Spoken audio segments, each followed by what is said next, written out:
سەبارەت بە گرنگی پەیوەندیەکانی نێوان هەرێمی کوردستان و وڵاتانی کەندا و گفتوگۆکەین لەگەڵ بەڕێز دکتۆر محەممەد عەرەب سەرۆکی سنتەری عەرەب بۆ توێژینەوە و چاودێری ورد لە بەنامەی پایتەختی بەحرینەوە. دکتۆر سڵاوتان لەبێتۆم کاتتان باش. سلااو بۆتە دکتۆر محەممەد. دکتۆر محەممەد دەست پێکە دەتخوازم بزانە بم گرنگیە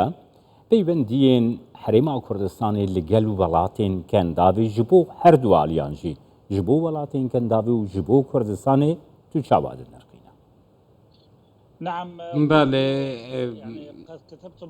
من بەر لە چەند ساڵێک گوتارێکم نووسیوە کە ئەم هەنگاوە هەنگاوی زۆر گرنگە و پێویستە لێک نزیکبوونەوەیەکی زۆر لە نێوان کورد و وڵاتانی کەندا و هابێت و دەتوانم بڵێم و هەروەها دەتوانم بەرپرسیارەتی ئەوەش هەڵ بگرم کە قوتابخانەی بەڕێز مەسعود بارزانی کە هاوسەنگە لە ڕووی سیاسیەوە نەوەیەکی سیاسی نوێی جیاوازی هێناوەتە کایەوە و پێویستە بەڕووی هەموو وڵاتانی عەرەبیدا بکرێتەوە و بە ئەگەر تێبینی بکەین بۆ نمونە سەردانی بەڕێز مەسعود بارزانی لە دافۆس، هەروەها نێچیروان بارزانی لە ئەبوظەبی، دواتر بەرپرسانی سیاسی لە پلەی پێشەوە لە وڵاتی قاتار بۆ هەرێمی کوردستان، ئەمانە هەموو هەنگاون بۆ ئەوەی کە ئاماژەیەک بن بۆ بەرەو پێشچوونی پەیوەندیەکان لە نێوان قەتەر و هەولێر لە داهاتوودا ناوماڵی کورد بەو ئاستە نییە کە تەنیا لە گرنگیدانی بە دەوروبەری خۆی چەقبەست و بێت، بەڵکو پێویستی بەوە هەیە کە پەیوەندیەکانی بەهێزتر بکات و هەروەها پێویستە پێداچوونەوە بۆوە بەرهێنان لە داهاتوودا بکرێت و هەروەها سەرمایەدارەکان بە دوای کاردا دەگەڕێن، بە دوای بەرهێنان دەگەڕێن و بە دوای بوێری پێویستیشیان بە بوێریە. ئەمەش لە بەرپرسانی هەرێمی کوردستان زۆر بەڕوونی و ئاشکرایی بەدی دەکرێت، لە هەمان کاتیشدا دەکرێت ببنە هاوبەشێکی بوێر و زیرەک و چاونەترسی ئێمە و ببنە پەیوەندێکی باشیان لە نێوان هەردوولادا هەبێت. بەڵێ دکتۆر، وڵاتانی کەندا و وڵاتانی پێشکەوتون گەشە سەندون و وڵاتانی گەورە و دەتوانین بڵین بڕیار بەدەستیشن لە ناوچەکەدا، هۆکاری ئەوە چی ئەوان دەیانێت پەیوەندیەکانیان لەگەڵ هەرێمی کوردستان باش بێت؟ ئەگەر سەیری هەرێمی کوردستان بکەین لە بەرامبەر وڵاتانی کەندا و ڕەنگە بۆی دۆخانی لە ماوەی ڕابردوودا بەسەری هات بێت، نەیتوانێت بێ وەکو وڵاتانی کەندا و گەشە سەندوو بێت.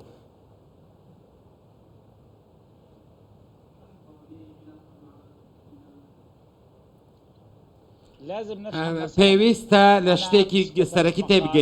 تێبگەین. شەوی ڕابردوو من گوتارێکم لەسەر دەرفەتی کار بۆ بەرهێنان لە هەرێمی کوردستان نووسیوە. کوردستان کەوتۆتە سەر دەریایەک لە سامان و سەروەتی سروشتی زۆر، کشتتوکاڵ بواری بۆ کشتتوکاڵێکی گەورە هەیە، هەروەها کارستای خامی زۆر گەورەی هەیە. جگە لەمەش گوشەی نهێنی لە کوردستان کەسایەتی هاوڵاتی کوردە و هەروەها شێوازی مامەڵەکردنی هاوڵاتی کوردە لەگەڵ میوانەکانی. هەموو ئەمانە بنەمان، ئەمانە هۆکارن بۆ هەرچەند هەنگاوەکە دوا کەوتووە تا ڕادەیەک، واتە پێویست بوو پێشتر ئەو هەنگاوەنرابە، بەڵام هەرێمی کوردستان نەک هەرێمی کوردستان تەنیا بەڵکو هەرێمەکە بەگشتی ناوچەکە بەگشتی و هەرێمی کوردستان و وڵاتانی دراوسێ و وڵاتانی عەرەبی و ئێران و هەموو ئەوانە بە هەندێک قۆناغی هەستیاردا تێپەڕیون پێشتر،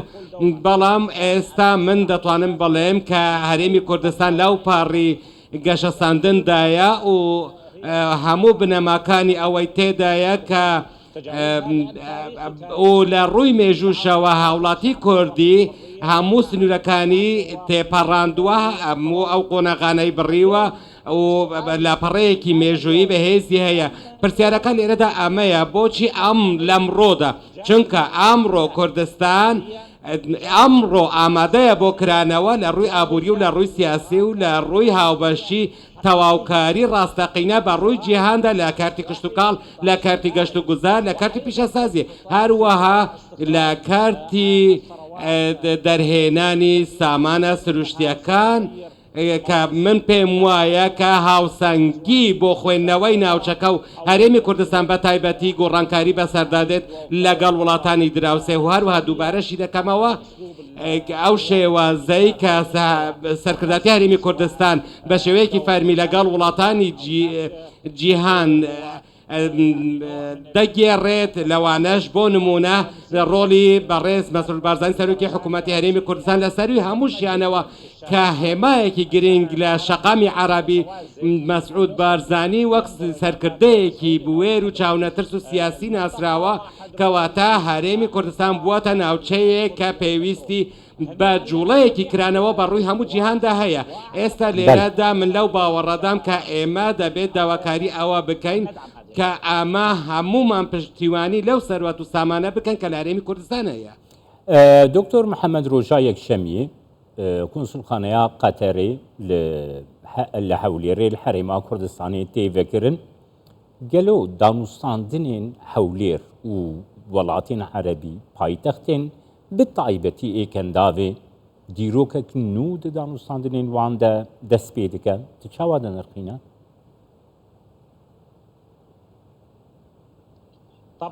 هەڵبەتە قەتەر وڵاتێکی زۆر گرنگە وڵاتێکی گرنگە لەسەر ئاستی ئابووری لەسەر ئاستی میدیایی لەسەر ئاستی سیاسیش تەواوکاری لەگەڵ خەلیج وەکو ناوچەیەکی یەکگرتووی شەش وڵاتی زۆر زۆر گرنگە کە زۆر لە سیاسیش نزیکترە هەروها سیاسەتی هاوسەنگی هەرێمی کوردستان زۆر نزیکە لە وڵاتانی شەش وڵاتی کەندا و ئەمە شوا دەکات کە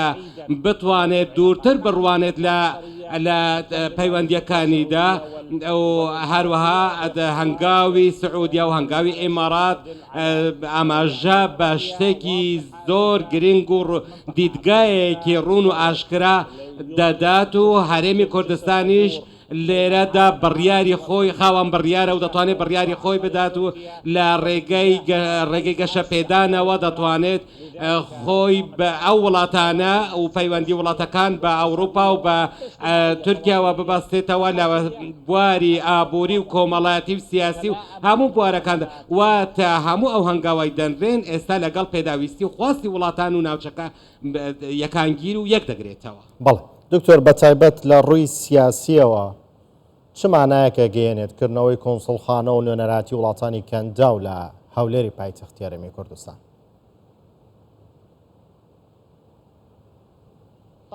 هەڵبەتە پەیوەندیە سیاسیەکانی وڵاتانی کەندا و لەگەڵ سەرکردەکانی هەرێمی کوردستان و لەگەڵ گەلی کوردی نوێ نییە شتێکی نوێ نییە بەڵام ئەمە مانای وایە کە بەڵێ پێی ناوەتە هەنگاوێکی نوێ لە بەهێزکردنی هاوکاری نێوانیان و بەتایبەت کە وڵاتانی کەندا و بە دوای هاوبەشەکانیاندا دەگەڕێن کە چاونەترس و بوێر بن بۆ هەڵسانەوە و هەروها خواستیان بۆ تەواوکاری لەسەر ئاستی ئابووری یاخود سیاسی هەرێمی کوردستانیش زۆر گونجاوە ئەو هەموو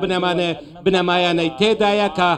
وڵاتانی کەندا و بەدوایدا دەگەڕێن و بۆتە ئەڵقەیەکی پەیوەندیش لە نێوان ئەو وڵاتە وڵاتی تورکیا و وڵاتانی دیکە و تەنانەت وڵاتی عێراقیش ئێمەش دەزانین هەرێمی کوردستان زۆر سەقامگیرترە لە ناوچەکانی دیکەی عێراق ئەمە ڕاستیەکی حاشا هەڵناگرە هەمومان ئەوە دەزانین و ئەو ڕاستیە دەزانین پێویستە دانیشی پێدا بنین و هەروەها ئەو وڵاتانەش کە بە دوای دەرفەتی کاردا دەگەڕێن ئەو دەرفەتە لە هەرێمی کوردستان هەیە و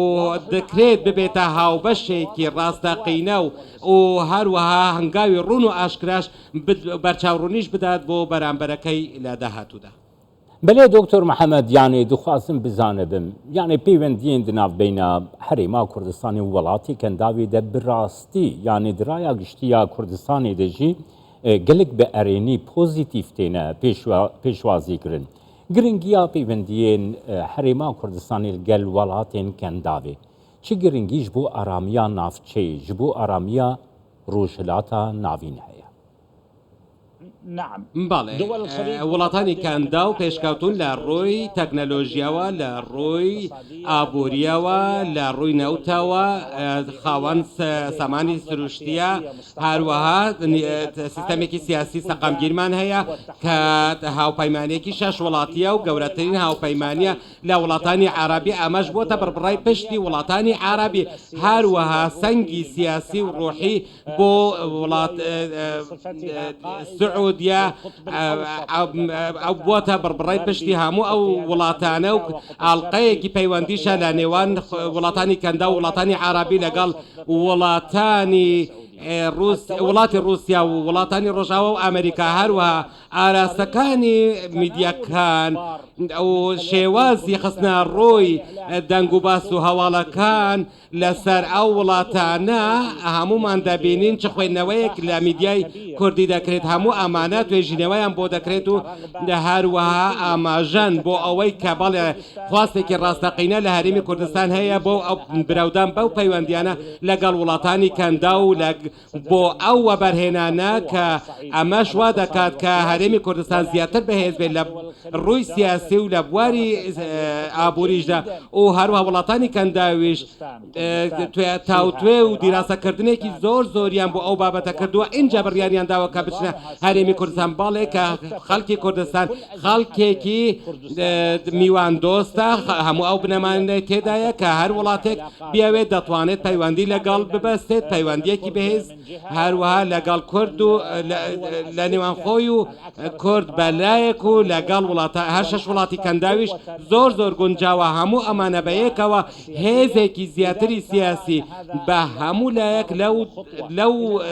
لایەنەکانی ئەو پەیوەندیانە دەدات و بە تایبەت ئەمە دەبێتە سامانێک بۆ داهاتوو و لە داهاتووشدا لە ئایندەیەکی نزیکدا ئەگەر ئەو هەنگاوانە